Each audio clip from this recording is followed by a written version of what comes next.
Welcome, बहुत बहुत स्वागत है आपका सरकारी सिलेबस यूट्यूब चैनल पर।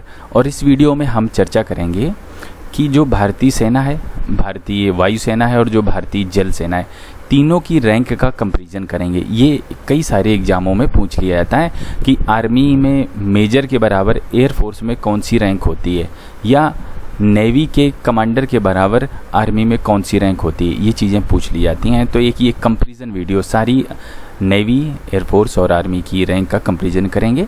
आपके एग्ज़ाम वगैरह जैसे आप देने जा रहे हो, CDS, NDA वगैरह, ठीक है, तो आप सबको ये एक हेल्प करने वाली। चलिए शुरुआत करते हैं।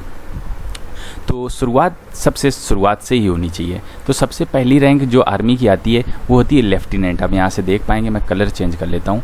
लेफ्टिनेंट की जो है ये रैंक, सबसे पहले आपके जो है ना 2 स्टार लगते हैं। और एयरफोर्स में जो लगती है वो फ्लाइंग ऑफिसर की आप यहाँ से 1 फीती लगी होती है। इसके बाद जो आप देखेंगे नेवी में वो सब लेफ्टिनेंट की रैंक है, इस तरह कंधे पर ये लगा होता है, ठीक है। तो ध्यान रखिएगा, आर्मी में सबसे पहले लेफ्टिनेंट बनते हैं, एयरफोर्स में फ्लाइंग ऑफिसर बनते हैं और नेवी में सब लेफ्टिनेंट बनते हैं। सबसे पहली रैंक तीनों का वेतन सेम होता है, सब चीज़ें सेम होती हैं। ट्रेनिंग करने के बाद सबसे पहले जो कमीशनिंग होती है, इसमें कमीशनिंग कहा जाता है जब नौकरी चालू हो जाती है।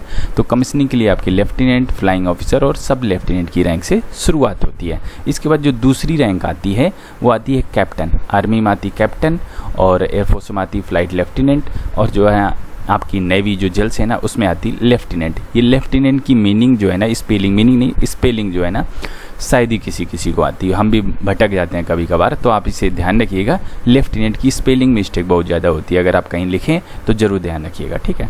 तो ये दूसरी रैंक हो गई। अब इसके बाद जो तीसरी रैंक आती है वो आर्मी में आती है मेजर, और एयरफोर्स में आती है स्क्वाड्रन लीडर, और जो है नेवी में आती जल सेना में लेफ्टिनेंट कमांडर, ठीक है। तो ये सारी बड़ी बड़ी रैंक हो, आपने देखा होगा मेजर साहब, आपने बॉर्डर पिक्चर देखी होगी अगर, तो जो हमारे सनी देओल साहब बने थे वो मेजर साहब बने थे वो, ठीक है। तो ये मेजर रैंक होती है, और स्क्वाड्रन लीडर और लेफ्टिनेंट कमांडर। ये हमने 3 रैंक देख ली। अब चौथे रैंक पर चलते हैं, लेफ्टिनेंट कर्नल, और इसके बराबर होती है विंग कमांडर एयरफोर्स में, और नेवी में होती है कमांडर। आपने एक मूवी देखी होगी कमांडर रुस्तम पावरी, रुस्तम आई थी अक्षय कुमार की मूवी, तो अक्षय कुमार जो बना था उसमें कमांडर ही बना था, तो कमांडर रुस्तम पावरी, तो आप उस तरह भी याद रख सकते हैं। तो ये हमने कहाँ तक देख ली हैं? ये हमने 4 बड़ी रैंक देख ली। ये मैं यहाँ से लाइन कर देता हूँ।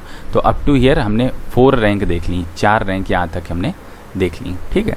अब इसके बाद आर्मी में होती है कर्नल, आप यहाँ से देखिए कंधे पर 2 स्टार, एक एम्बलम लगा होता है। और एयरफोर्स में होती है ग्रुप कैप्टन।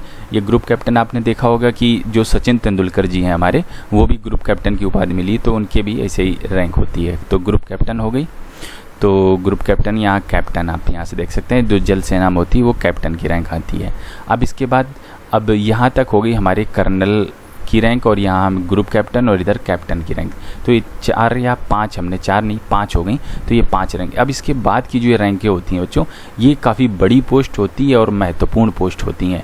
तो मतलब आपने अब ब्रिगेडियर के ऊपर या एयर कमोडोर के ऊपर या कमोडोर के ऊपर अगर आप देखें तो ये काफ़ी बड़ी रैंक होती हैं, ठीक है। तो चलिए हम इनके बारे में भी देख लेते हैं।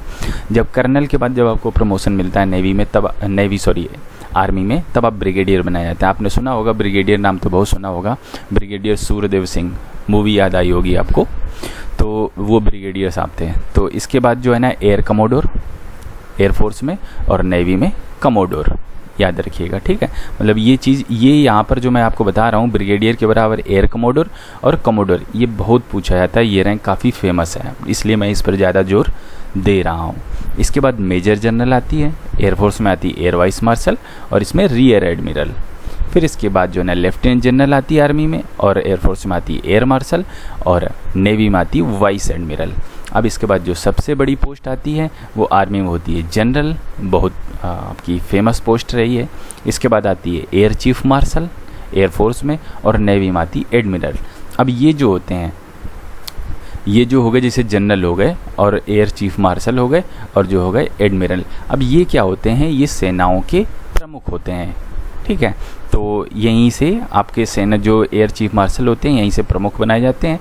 ये भी जनरल लोग ही और एडमिरल लोग ही प्रमुख बनाए जाते हैं सेनाओं में, तीनों सेनाओं के। अब एक नया पद और खुल गया है जिसके जो है ना, अगर आप कहें तो CDS पद है उस पद का नाम, और ये तीनों सेनाओं में किसी एक को दिया जाता है, जो कि करंट टाइम में बिपिन रावत हैं, जो कि भूतपूर्व आर्मी के जनरल भी रह चुके हैं। आपने देखा बहुत न्यूज़ में बने रहते हैं, कोई भी देखिए 1-2 दिन के अंतराल में आप देखिए तो CDS का नाम बहुत आता है। ये कि ये नया पद इजाद किया गया है, अभी रिसेंट में ही हुआ है। तो उम्मीद करता हूँ कि आपको ये चीज़ समझ में आ गई होगी कि आर्मी की कौन सी रैंक, एयरफोर्स की कौन सी रैंक और नेवी की कौन सी रैंक किसके किसके समतुल्य होती है। ये आपके एग्जाम्स में बड़ी महत्वपूर्ण रहेगी, आप इसे ज़रूर कंठस्थ कर लीजिए, ठीक है। तो टोटल अगर आप बात करते हैं तो टोटल 9 रैंक हो गई, अगर आप एक से काउंट करें तो 9 आर्मी, 9 एयरफोर्स और 9 नेवी की। तो शुरुआत से 9 तक आप इसे याद रखिएगा, बड़ी महत्वपूर्ण है।